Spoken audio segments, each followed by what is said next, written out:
Level 2 exercise series. This is the Twin Force bite corrector.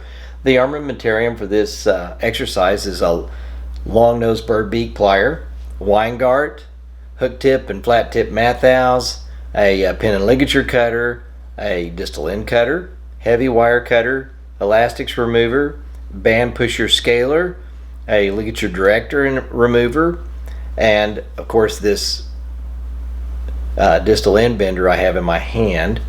The supplies we're going to need are the 019 by 025 stainless steel upper and lower arch wires, the Twin Force bite corrector appliance, the glide ties, and of course the Typodont, clear Typodont, banded and bracketed for our exercise with the arch wires from the previous exercises removed.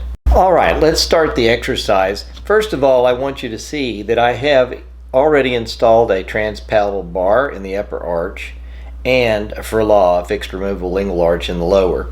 Now that's required because what we're trying to do is we're trying to create an incredible amount of anchorage in both the upper and the lower arch. So we're giving our molars a lot of anchorage with these two appliances, plus we're using extremely heavy arch wires, which we're going to install now.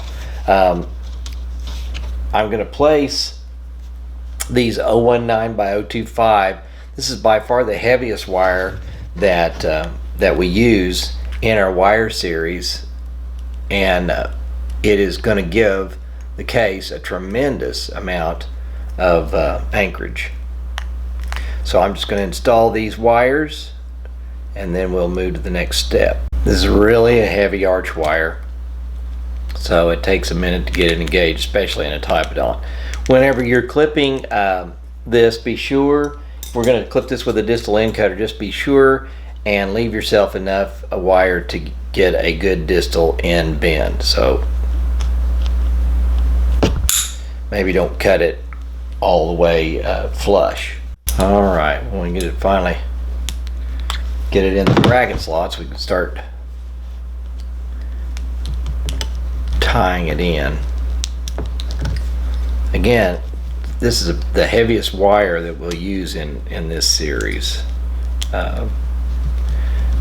Pretty much in my practice, I don't really use a bigger wire except a braided wire, which you will be exposed to in this course. But this wire, again, we're trying to create as much anchorage as we possibly can in both arches. So if we can put a really heavy arch wire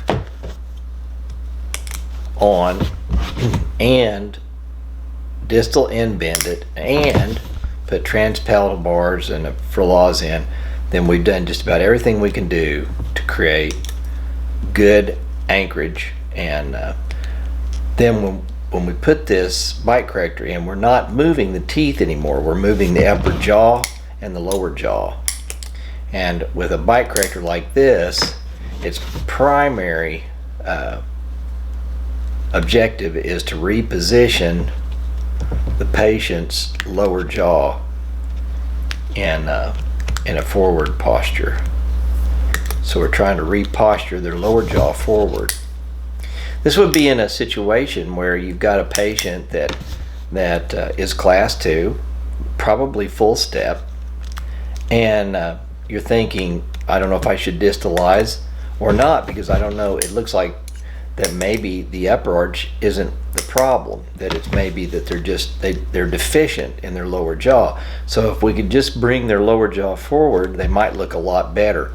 Now, how do I assess that? Because the numbers are always going to be class 2.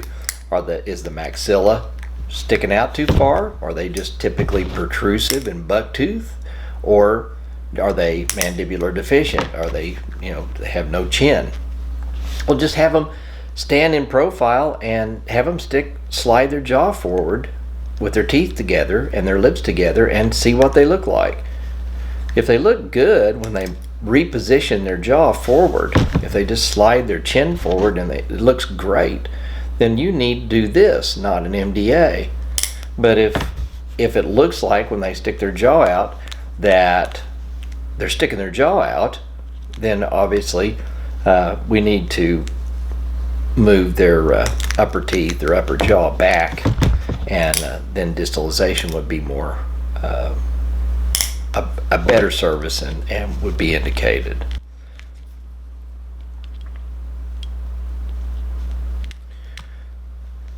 So I'm just going to continue to get this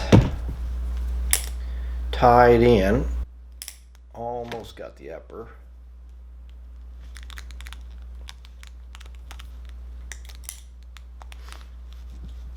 When you get that, when you get one in, go back and take your distal end bender and get a nice crisp distal end bend. Do the same thing on the other side.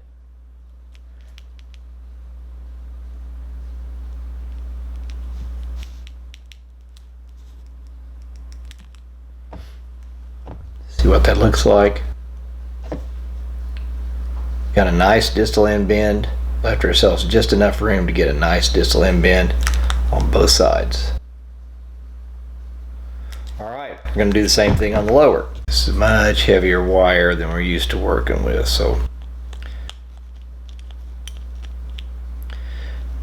Now, in order to get to an 019 by 025, we have to take our arch wire series all the way out to 018 by 025 stainless steel. So we have to have the arch wire series absolutely completed before we can do this appliance, before we can place this appliance. So that means the patient basically has been in treatment a minimum of 9 months, because that's about the minimum it takes to do an arch wire series.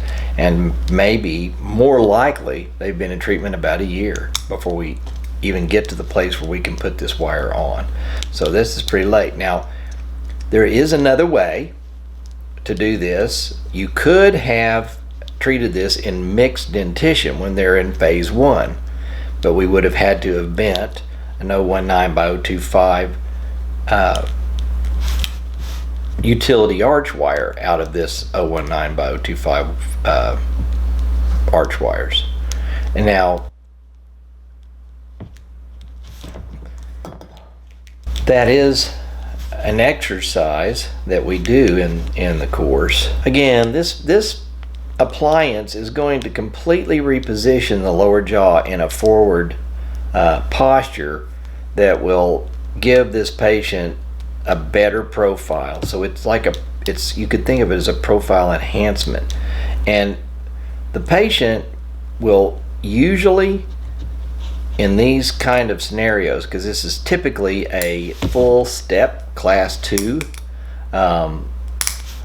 patients that go through this therapy will end up with 2 bites. They will have a forward position. They will have the regular bite that you started with, which is kind of a centric bite, and then they'll have this repositioned forward position bite. And we always tell them that that's their happy bite, and be sure and tell them that, and show them. You want to take a picture of them in profile. You want to give them a mirror. You want to bring the parent back if there's parents involved in this, and show them that how good they look whenever they're positioned forward. And you want to encourage their happy bite. Some people call it their Sunday bite.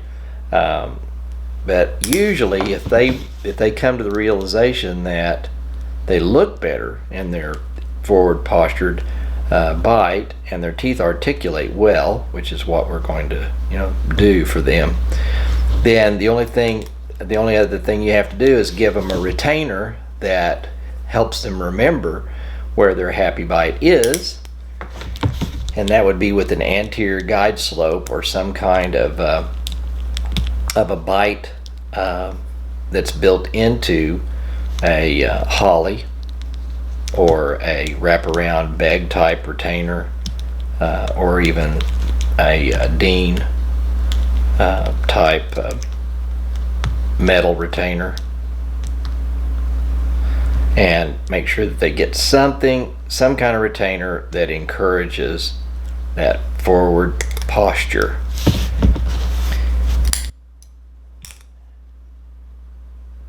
Now, what does that do for us, as far as the orthodontics go? what's the big benefit? Well, you just took a full step class 2, and instead of pulling teeth, which is pretty much what we usually do on those in the real world of orthodontics, instead we got the arch formed and kept all the teeth, treated it non-extraction. We repositioned their mandible forward, so that took pressure off the condyle, and the disc got the condyle positioned better in a more forward and downward position in the fossa. So the TMJ guys are really happy, and because we treated it non-extraction, we created a bigger airway because we did not have to close the arches and change that dimension. So the airway guys, like the sleep apnea guys, they are real happy with us too. So it's a win-win-win. All right, once you got all the ties on, again, we got a distal end bend. So just slip your distal end bender over that little bit of wire we left. Take it down. Get a nice crisp bend. Again, down. Now our wire is secure. Arches have about as much anchorage as we can create. And now we're going to put the appliance on.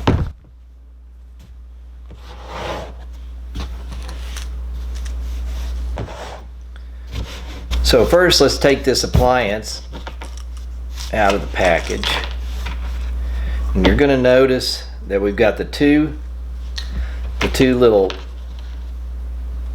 pistons, and you'll feel that you'll get some resistance as you start pushing them together, and then they're loose whenever it's extended. So what we want to do is we want to place it in here such that it's going to encourage the lower jaw to go forward. All right. So you really don't have to go through any exercises to fit this, and the way that the manufacturer recommends that you measure the mouth to decide which size Twin Force, and there are only two that you should place, is included in your manual. I'm not going to go through it. We're just going to put this one on, but it's pretty simple. Main thing is you want to make sure you get one that's not too short. So you want to pick the longer of the two that'll actually go. Now again, because we know that this appliance is going to push the lower jaw forward, we're going to have one part of it connected towards the back of the upper, and then the other part of it's going to be attached to the lower toward the front. And where we're going to place it is mesial, just mesial to the maxillary molar, the 6, and we're going to place the other end of it just distal to the lower canine. Okay, so you can see, I'm going to have to zoom in here, that this has got like a ball and socket right here. So this is a swivel, and it can move all over the place. And then it's also, there's this part that closes on the arch wire, a little U-shaped, and that has just a little Allen nut in there. So this is a little Allen wrench, and you can open that up. I don't know if you can see that when I close it. See how that screw is? So it's just like a set screw. And then you've also got this end that gives you a different angle, so that if you're having trouble getting to it in the mouth, you've got another way to get to it, because you may not get a straight shot. All right, so there really isn't anything else to this. You just have to get it oriented to where it's going to fit on the arch wire. So because that thing swivels, it makes it a little bit more interesting. One of my ties come off. And that brings up a good point. I mean, for the exercise, we do it this way, but you probably are going to want to tie everything in steel if we're going to be trying to really get maximum anchorage, then you really ought to have all these tied in steel, because the elastomeric ties do not create the same kind of anchorage that you're going to get with steel. You could even make an argument for ligating all of them together. That might be overkill, but anyway, so you're going to place this, and you probably want that nut to be facing down towards the occlusal. So I'll probably turn it around to where I can get to it from the bottom. So there it is. So then I would just go to the mouth, and I would place it like right there. See how I can get access to it. And I'm going to slide that up as close to that molar as I can get. I would really like it up, almost butt up against that molar tube if I could.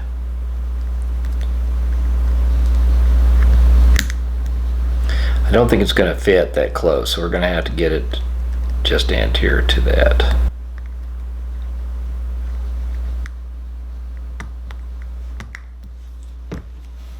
So there's where I'm ended up, and I'm running, if you can see from this angle, I'm running into my molar when I try to come further forward.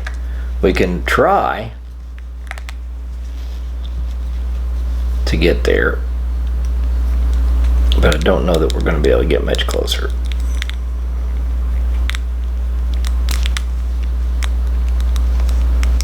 That's better.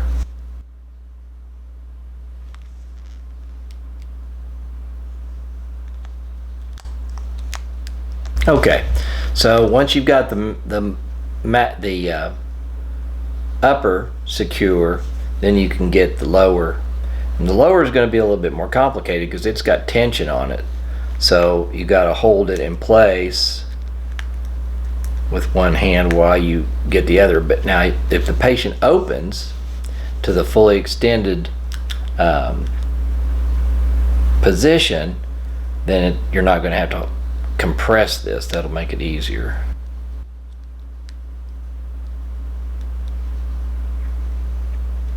You still have to hold this type on in place while you're doing this.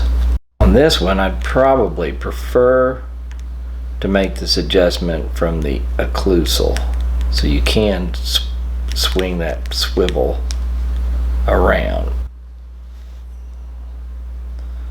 As I said, this is not the easiest appliance.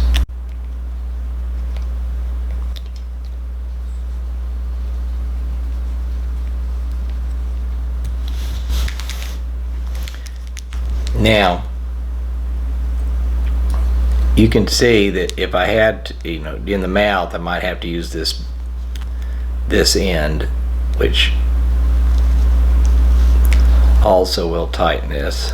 Probably on this upper, you'd probably want that set screw on the top, just make it easier so you're not interfering with the appliance itself.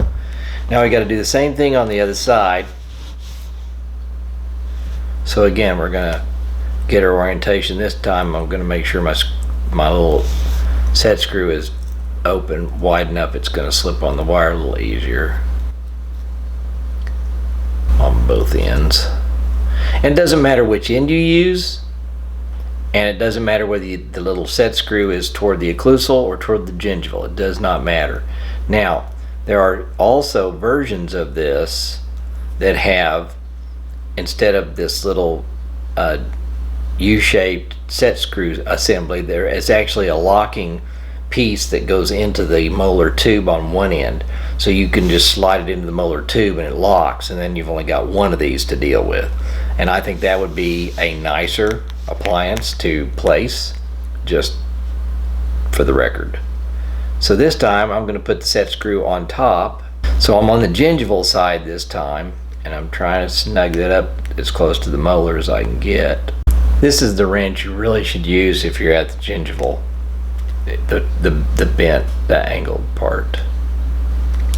So I'm trying to tighten it with the with the wrench the way that it would be oriented in the mouth. So we'll get the other side and get it placed,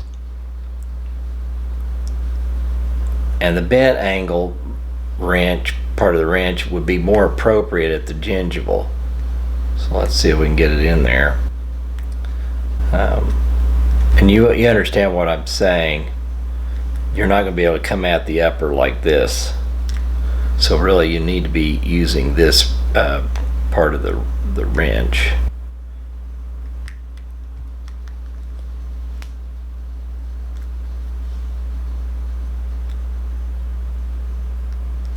And we need to be as close to the molar as possible.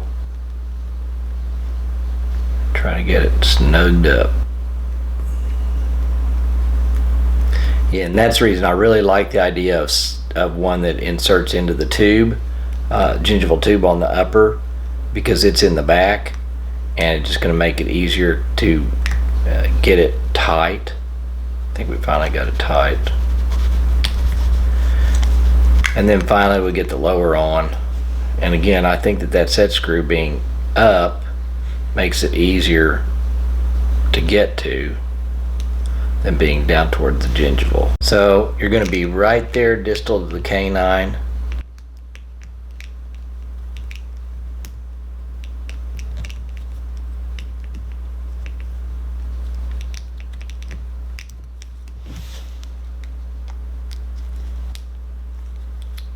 So once you get in, then you're going to lock that in.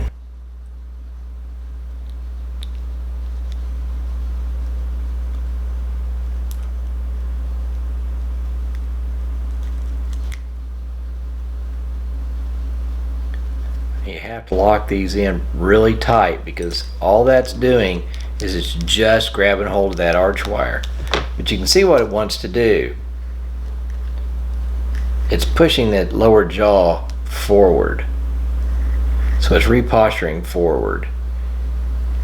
So when they close and they resist this, it drives the molar forward. And this, it's got good lateral movement, and that's probably the biggest advantage of this particular appliance over some of the others. See how it allows it to kind of rotate, gives them some ability to chew and eat with it still in there. And when you compare that with the Herbst appliance, which is one of the most popular and oldest type of appliances like this thing is amazing compared to that, because it gives them so much more freedom. There are lots of appliances like this. There is the Jasper Jumper, there's the E-Spirit, the Fortis, of course this Twin Force, there's Dynaflex. There's a whole lot of them out there, and a lot of them work this way, and most of them require that you get a very heavy wire and that it be distal end bend and cinched in with lots and lots of anchorage, like a transpalatal bar and a furlaw on the lower, and maybe tying the whole thing in steel. All right, well, that concludes our demo on the Twin Force appliance.